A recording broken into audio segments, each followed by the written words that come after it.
Hello everyone, তোমরা সবাই কেমন আছো? আমরা মোটামুটি ভালো আছি। এই যে মা ছেলে মিলে দুজনে একটু পাগলামি করছি। ছেলেকে বলছি, বেটু একটু নাচ দেখাই দাও তো। ও তো তোমাদেরকে নাচ দেখাই দিয়েছে, তারপরে একটু হাই করে দিয়েছে। তো তারপরে এই যে একটু বই নিয়ে বসালাম। তো বই তো নিয়ে বসতে চায় না একেবারে, সব সময় দুষ্টুমি করবে, খেলবে, কিন্তু পড়তে বসবে না। পড়ার কথা শুনলে 10 হাত দূরে থাকে।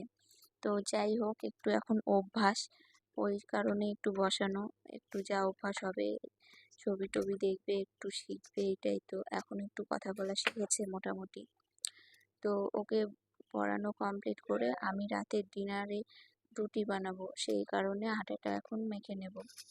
তো আগে তো আমি রুটি একেবারেই বানাতে পারতাম না, এখন মোটামুটি যাও একটু শিখেছি, ওই কোনো রকমে খাওয়ার মতন আর কি। খুব যে ভালো পারি তা না। তো তোমরা কে কে ভালো রুটি বানাতে পারো অবশ্যই কমেন্ট করে জানিও। তো এই যে আমি এখন আটাটা মেখে নেব। তো আটা মাখাতে মাখাতে ছেলের দুষ্টুমি দেখছি, এত দুষ্টুমি করে ও, মানে মাথা খারাপ করে দেয় সারাদিন। পাগল হয়ে যাই আমি একা একা সামলাতে ওকে।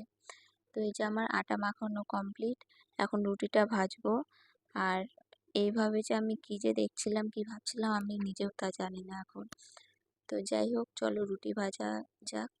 তো রুটি ভাজা কমপ্লিট। আজকে রাতের ডিনারে হবে দুধ রুটি আর আলু ডিম ভাজা, এটাই আজকে আমরা খাবো। তো আমার এই ছোট্ট মিনি ব্লগটি তোমাদের সবার কেমন লাগলো অবশ্যই কমেন্ট করে জানাবে। টাটা।